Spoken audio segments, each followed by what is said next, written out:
petang, salam sejahtera. Terima kasih karena bersama dengan saya di Nazlin Unity Channel.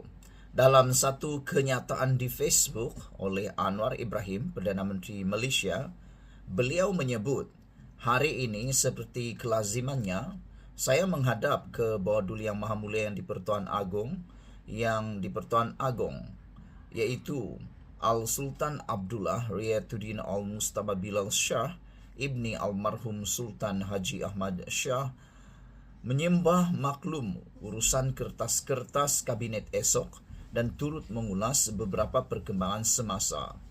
Baginda juga bertitah supaya saya selaku Perdana Menteri dan Kerajaan Madani untuk meneruskan kerja mengurus negara. Baginda juga bertitah bahawa pihak istana tidak akan terlibat dalam sebarang percaturan politik. Saya juga menambah, seandainya ada cadangan mana-mana pihak untuk menyampaikan derma sebanyak 500 juta ringgit atau 750 juta ringgit, ia hendaklah disalurkan terus kepada asnaf dan golongan miskin dalam negara.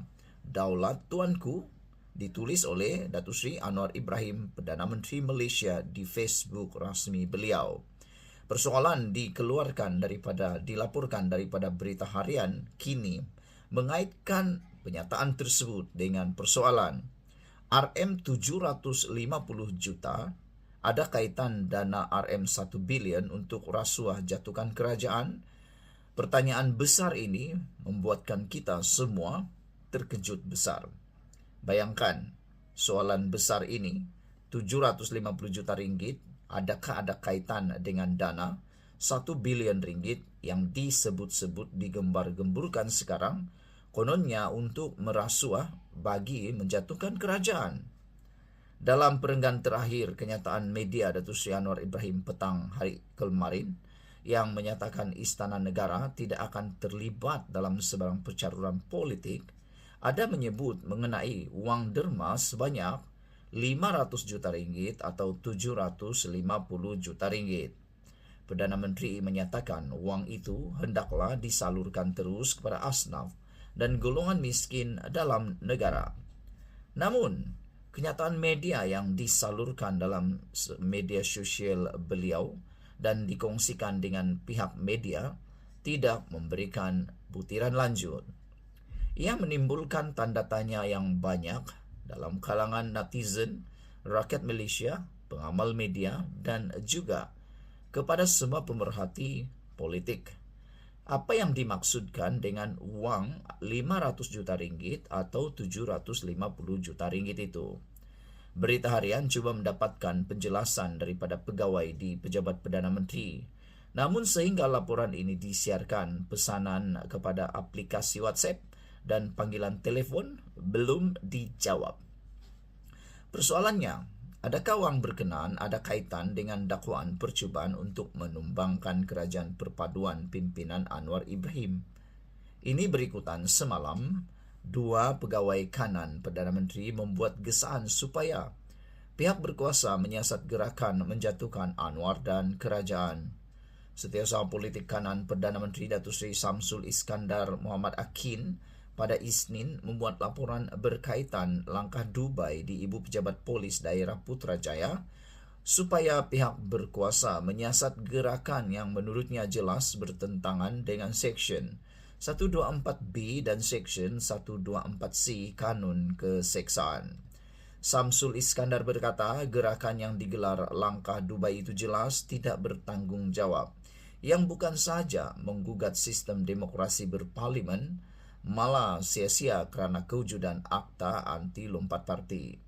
Saya membuat satu laporan polis bagi menyiasat gerakan yang didakwa sedang diusahakan dengan bersungguh-sungguh oleh beberapa ahli parlimen pembangkang untuk jatuhkan kerajaan Madani pimpinan Perdana Menteri. Pendedahan dibuat oleh seorang penulis blog dikenali sebagai Raja Petra Kamarudin yang kini disebut oleh netizen, terutamanya para penyokong kerajaan, sebagai blogger pelarian paling terkenal dikehendaki dunia, yang mendakwa terdapat gerakan bersungguh-sungguh beberapa ahli parlimen pembangkang untuk menggulingkan kerajaan, kata Samsul Iskandar berkaitan kepada media selepas ditemui membuat laporan berkenaan.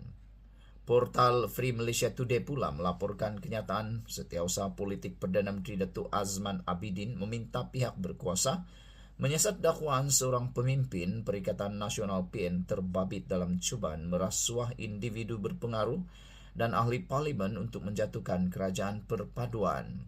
Dakwaan itu yang disiarkan sebuah blog mendakwa pemimpin PN yang juga seorang ahli parlimen telah menyediakan dana sejumlah 1 bilion ringgit untuk memberi rasuah kepada ahli parlimen kerajaan agar menarik balik sokongan kepada Anwar. Kami berharap polis boleh menyiasat jika ini benar. Orang ramai sudah muak dengan spekulasi tentang usaha menjatuhkan kerajaan ini. Kerajaan sedang bekerja keras untuk merangsang pemulihan ekonomi, kata Azman dilapor oleh FMT. Sebelum ini, beberapa pemimpin PN menafikan kewujudan langkah Dubai.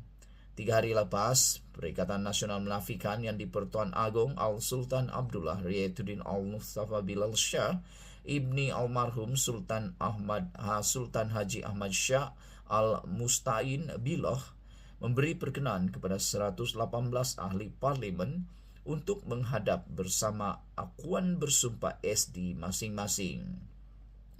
Pejabat Ketua Pembangkang juga telah memaklumkan kenyataan yang didakwa kononnya dikeluarkan oleh Setiausaha Agung Perikatan Nasional PN, Datuk Seri Hamzah Zainuddin, seperti yang ditularkan di media sosial itu adalah palsu.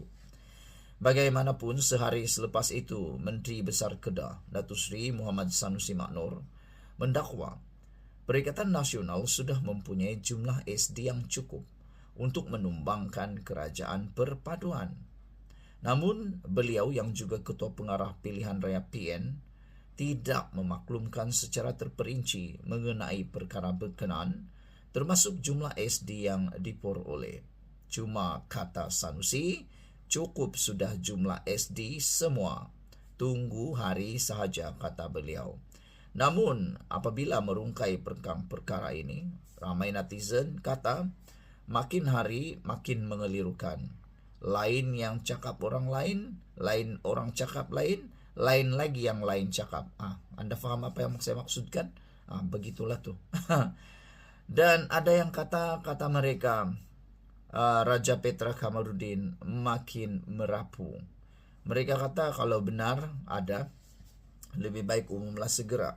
Seperti juga Sabudin Uzin kata, kalau memang dah cukup nombor, nak tunggu apa lagi? Tunggu apa lagi? Takkanlah nak berlenga-lenga pula untuk mendapatkan kuasa, kata beliau. Apa sebab nak melenga-lengakan? Tak logik sama sekali. Sekian dulu untuk kali ini. Jangan lupa tinggalkan komen anda, tekan butang subscribe. Malaysia kita punya, kita juga sama-sama cintai Malaysiaku. Bye-bye.